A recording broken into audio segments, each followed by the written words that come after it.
दोस्तों, welcome to my YouTube channel आध्यात्म और विज्ञान। आज मैं लेके आ रही हूँ आपके लिए माता महाकाली की गाइडेंस।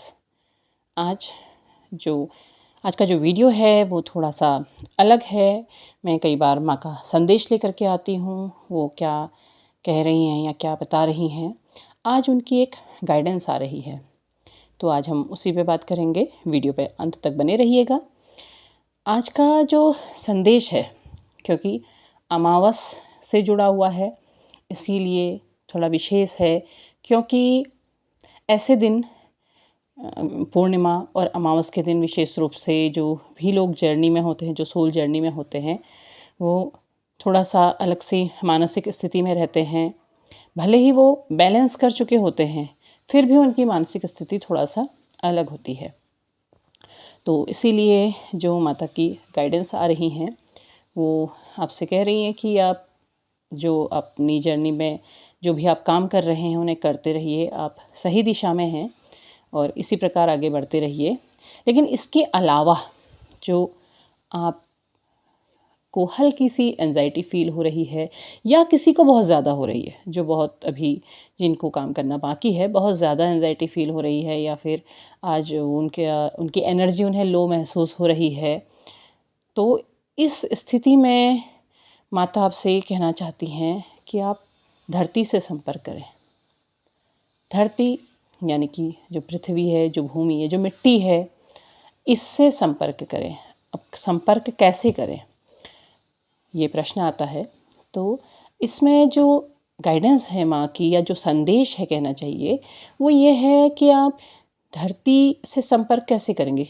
आप इस प्रकार से कर सकते हैं, जैसे आप किसी पार्क में टहलने जा रहे हैं, या आप किसी ऐसी जगह पे जा रहे हैं जो खुला है, नेचर से जुड़ा हुआ है, या आप ऐसे क्षेत्र में रहते हैं जहाँ पर आपको इस तरीके से जगह अच्छी मिलती हैं, जैसे पहाड़ी क्षेत्र हों या ग्रामीण क्षेत्र हों, गाँव के एरिया में अगर आप रहते हैं, तो आपने यहाँ क्या करना है, आप उस हिस्से में चले जाएँ जहाँ हरी घास है, हरी दूब है, या आपके हर खेत हैं। ऐसी जगह पे चले जाएँ नंगे पाँव। उन जगहों में जाके आप अपने जूते, अपनी चप्पल उतार लें और नंगे पाँव उस हिस्से में टहलें। आप चलें जहाँ तक आपको चलने की इच्छा होती है, आप नंगे पाँव चलें। देखिए, नंगे पाँव चलने के अपने फ़ायदे बहुत सारे हैं। आपको डॉक्टर्स भी कहते हैं कि नंगे पाँव आप चलिए। जिनको हाई ब्लड प्रेशर या डायबिटीज़ इस तरीके की प्रॉब्लम्स होती हैं, तो उनसे कहा जाता है कि नंगे पाँव चलें। लेकिन इसके अलावा भी और लोगों को भी जिन्हें ये प्रॉब्लम्स नहीं है, उन्हें भी ये नंगे पाँव चलना फ़ायदा पहुंचाता है। आप चलिए, क्योंकि जब माँ की गाइडेंस आई तो ये प्रयोग मैंने स्वयं किया, और उसके बाद भी मैं आपसे संपर्क भी कर रही हूँ। तो क्योंकि नंगे पाँव जब आप चलेंगे, जब आप धरती के संपर्क में आते हैं, तो आप के जो पैरों के तले से जो ऊर्जा का संचार आपके शरीर की ओर होता है, वो एक अलग तरह का संचार होता है। क्योंकि देखिए, इसके पीछे कई चीज़ें हैं। एक तो हमारी जो हथेलियाँ हैं, हमारे पाँव हैं, ये सेंसेस को बहुत ज़्यादा अच्छी तरीके से पहचानते हैं। आपने देखा होगा, आप किसी भी चीज़ को आंखें बंद करेंगे तो आप छू के पहचान सकते हैं कि ये क्या है, किस प्रकार की चीज़ है, कौन सी चीज़ है, आप पहचान सकते हैं।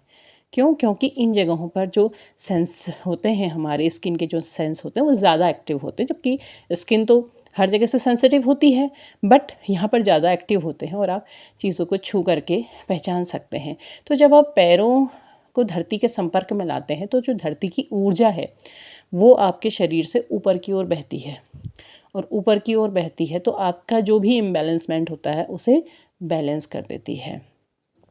दूसरी चीज़ क्या है? दूसरी चीज़ ये है कि हमारा जो शरीर है, पंच तत्वों से बना है, ये आप सभी जानते हैं। किंतु हम उन पंच तत्वों के संपर्क में कब-कब आते हैं। हमारे ये पांचों तत्व, उन पांचों तत्वों के संपर्क से रहना चाहते हैं। उन पांचों तत्वों को महसूस करते रहना चाहते हैं, उनसे जुड़े रहना ज़रूरी होता है। इसीलिए आपने देखा होगा, बहुत छोटे-छोटे बच्चे होते हैं, उन्हें जूते चप्पल पहनना बिल्कुल पसंद नहीं होता है। वो बिल्कुल नहीं पहनना चाहते हैं। ज़बरदस्ती माता उनकी माँ उन्हें पकड़ करके पीट करके किसी भी तरीके से पहनाती है और नहीं पहनना चाहते हैं। क्यों? क्योंकि उस समय वो केवल सेंसेस को महसूस करते हैं। बाकी चीज़ों से उनका ध्यान या उनका मन नहीं जुड़ा होता है। वो उन सेंसेस को महसूस करना चाहते हैं, तो वो धरती पर हमेशा नंगे पाँव दौड़ना चाहते हैं। वो धूल मिट्टी में ज़्यादा लौटना पसंद करते हैं। पानी दिख गया तो पानी में खेलना ज़्यादा पसंद करते हैं। मौसम ख़राब हो गया तो वो घर से बाहर निकलना चाहते हैं। क्यों? क्योंकि हमारा जो वास्तविक जो मूल है, वो हम उन प्रकृति के 5 तत्वों में ही है। हमारा जुड़ाव, हमारा शरीर उसी चीज़ को माँगता है, उसी चीज़ से बना है और उसी में वापस मिलना चाहता है। तो हमें उन पाँचों तत्वों के संपर्क में आना चाहिए। देखिए, आप जल के संपर्क में आप रोज़ नहाते हैं, आप जल के संपर्क में आ जाते हैं। अब आपने देखा होगा कि धार्मिक स्थल, जहाँ भी धार्मिक स्थलों में अगर आप जाएँ, बड़े तीर्थों में आप जाएँ, तो वहाँ पर जैसे गंगा स्नान करा जाता है। आप बद्रीनाथ की तरफ चले जाएँ, गौरीकुंड में लोग स्नान करते हैं। आप शिप्रा के तट पर चले जाएँ, वहाँ स्नान होते हैं। आप नर्मदा में, आप कहीं भी जाएँ, आप इलाहाबाद, प्रयाग कहीं भी जाएँ, क्यों उन जगहों पर जल में यानी कि नदियों में स्नान करने की परंपरा बनी? नदियों का हमने पवित्र, उनका महत्व अलग है, वो पवित्र हैं, उनका महत्व अपना अलग है। उनके महत्व से इतर क्यों हम उन जगहों पर नहा करके हम कहते हैं कि नहाने मात्र से हमारे पाप धुल जाते हैं। हमारे शरीर का जल तत्व उसके संपर्क में आता है और उस जल तत्व के उसके संपर्क में आने से वो एक अलग तरीके से चार्ज होता है। वो चार्ज होता है और वो हमारे जीवन में बहुत सी अच्छी चीज़ें लेकर के आता है, क्यों हम उसके संपर्क में जा रहे हैं। इसके अलावा अगर आप अग्नि तत्व है, अग्नि तत्व में आप सर्दियों में आप आग के नज़दीक ज़रूर चले जाते हैं, या आप भोजन बनाते हैं, आप आग के नज़दीक ज़रूर जाते हैं। वायु तत्व तो हमारे शरीर में हर क्षण घूम रहा है, उसका तो, उसके बिना तो एक सेकंड भी जीवित नहीं रह सकते हैं। वायु तत्व भी हमारे शरीर में एक साथ रह रहा है। आकाश तत्व हर समय हमारे आसपास है, हमारे आसपास जो भी खाली है वो सब आकाश है, आकाश तत्व। किंतु पृथ्वी तत्व से हम कितना जुड़ रहे हैं, तो उस पृथ्वी तत्व से जुड़ना भी ज़रूरी है। अगर आप मान लिया आप शहरों में रहते हैं, बड़े शहरों में रहते हैं, यहाँ ऐसी स्थिति नहीं है कि आप बहुत ज़्यादा अब नज़दीक पे जा पा रहे हैं या इस तरीके से घूमने के लिए ऐसी व्यवस्था नहीं है, मतलब पार्क काफ़ी दूर है, ऐसा कुछ है, तो आप अक्सर लोगों को शौक़ होता है अपने बालकनी में छोटे छोटे गमलों में पौधे लगाने का।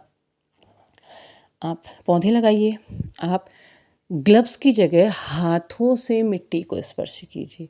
आप उसमें जो काम कर रहे हैं, हाथों से आप मिट्टी को हाथों से हटाएं, हाथों से उसमें पौधा लगाएं और उस पे कुछ देर काम करें, और आप उस मिट्टी को छूने के बाद उसके एनर्जी को महसूस करें। आप महसूस करेंगे कि आप किस तरीके से चार्ज हो रहे हैं। आप घर के अंदर रहते हैं, आप घर पे रह रहे हैं, आप ध्यान हो सकता है किसी आसन पे लगाते होंगे, वो बहुत अच्छी बात है, आप लगाएं, लेकिन आप अपने हाथों से धरती को स्पर्श करें और धरती से आने वाली ऊर्जा को महसूस करें। वो ऊर्जा आपको बताएगी कि आप किस तरीके से चार्ज हो रहे हैं, और क्षण नहीं लगेगा कि आप जिस एंजाइटी या जिस कमज़ोरी या जिस चीज़ से भी आप गुज़र रहे थे, वो कब आपके अंदर से चली गई, आपको महसूस नहीं होगा। आप कुछ देर, आपका ध्यान इधर-उधर होगा, कुछ देर बाद आप जब आप अपने आप पे एनालिसिस करेंगे तो आप देखेंगे कि आप वापस चार्ज हो चुके हैं। आपकी वो सारी जो भावनाएँ अभी तक चल रही थी, वो कहाँ चली गई आपको पता नहीं चलेगा। तो आपने उसको संपर्क करना है। आपने कभी सोचा है कि तीर्थ स्थलों में जब मंदिरों में लोग जाते हैं तो दंडवत साष्टांग प्रणाम क्यों करते हैं? साष्टांग, षष्ठ अंग, 6 अंग। षष्ठ होता है संस्कृत में, षष्ठ का अर्थ होता है 6, और उन 6 अंगों के साथ आप ईश्वर को प्रणाम करते हैं। उस समय आपके जो सारे अंग हैं वो धरती को उसका स्पर्श करते हैं। आपकी माथा स्पर्श करता है, आपकी नाक स्पर्श करती है, आपका सीना स्पर्श करता है, आपका पेट स्पर्श कर रहा होता है, आपके पैर घुटने स्पर्श कर रहे होते हैं, आपकी हथेलियाँ ज़मीन को छू रही होती हैं, आपके पैरों के जो, जिसे आप बोलते हैं, आपके पैरों की जो उंगलियां हैं वो स्पर्श कर रही होती हैं। तो वो आपके जो पूरे अंग हैं वो स्पर्श कर रहे होते हैं धरती को, और उस समय आपके जो सातों चक्र हैं वो एक लाइन में सीधे ईश्वर की ओर होते हैं। क्या है वो, आप उन अंगों से पूरी तरह से आप ईश्वर को प्रणाम कर रहे हैं, और आप उस समय पूरी तरह से धरती के संपर्क में हैं। आप अपने पृथ्वी तत्व के साथ जुड़ करके आप ईश्वर के साथ जुड़ रहे हैं। उसका जो प्रभाव आप पर पड़ता है, आपने साष्टांग प्रणाम किया, आपने कहा कि हम पूरी तरह से नमन करते हैं ईश्वर को, और उसके बाद आपके जीवन में कुछ परिवर्तन आता है, आप कहते हैं कि हाँ, हमें उनका वो आशीर्वाद मिला। आपको उसके साथ साथ जो पृथ्वी तत्व से जो आपको रिचार्ज मिला, उसने भी आपके जीवन में काम किया है। तो आपको अपने इन तत्वों के साथ जुड़ना चाहिए। इन तत्वों के साथ आप जुड़ें और उसकी एनर्जी को महसूस करें। इसीलिए लोग जब घूमने के लिए जाते हैं, कहीं पहाड़ी एरिया में जाते हैं घूमने के लिए, वो कहीं झरने देखते हैं, उसके पानी को छूते हैं, अचानक से वो इतना खुश क्यों हो जाते हैं? उन्हें देख कर के वो खुश क्यों हो जाते हैं? इतनी खुशी उन्हें क्यों महसूस होती है उन जगहों में आकर के? क्योंकि वो जो स्वच्छ हवा उन्हें मिल रही है, वो जल का संपर्क कर रहे हैं, वो उस वायु का संपर्क कर रहे हैं। क्यों? क्योंकि उनका शरीर पूरी तरीके से उनके पंच तत्वों के संपर्क में आ रहा है, और जब वो संपर्क में आता है तो अंदर से खुशी महसूस करते हैं, आनंद महसूस करते हैं, आत्मा को खुश, शांति की अनुभूति होती है। तो उस अनुभूति को करना बहुत ज़रूरी है। अगर आप आज इस प्रकार से प्रयास करते हैं, आज आप केवल एक तत्व से जुड़ते हैं और उस एक तत्व की ऊर्जा को आप महसूस करने का प्रयास करते हैं, तो आप देखेंगे कि आप जो भी मना स्थिति में अभी तक थे, उस मना स्थिति से कैसे बाहर निकल रहे हैं। क्योंकि देखिए, माँ हर प्रयास करती है कि वो अपने बच्चों को संभाले, संवारे, समझाए, आगे बढ़ाए। तो ये सारे प्रयास, काली तो काली है, वो तो कैसे छोड़ेगी आपको, वो तो आपके पास रहेगी, वो तो आपसे जुड़ जाएगी। तो वो हर बार हर तरीके से किसी ना किसी रूप से आपके पास आती है, किसी ना किसी माध्यम से आपसे ज़रूर जुड़ती है, और ये प्रयास करती है कि आप संभलें और अपनी यात्रा में बेहतर तरीके से आगे बढ़ें। आपकी यात्रा को वो अधूरा नहीं छुड़वाना चाहती हैं, वो चाहती हैं कि आप उस यात्रा को पूर्ण करें और समझ के करें और ज़्यादा बेहतर कर पाएँ। तो उम्मीद है आपको वीडियो पसंद आया होगा। पसंद आया हो तो लाइक, शेयर, सब्सक्राइब कीजिएगा। कमेंट बॉक्स में अपने विचार साझा कीजिएगा। आपने देखिएगा कि आपने जब ये प्रयास किया तो आपको कैसा महसूस हुआ। तब तक के लिए धन्यवाद।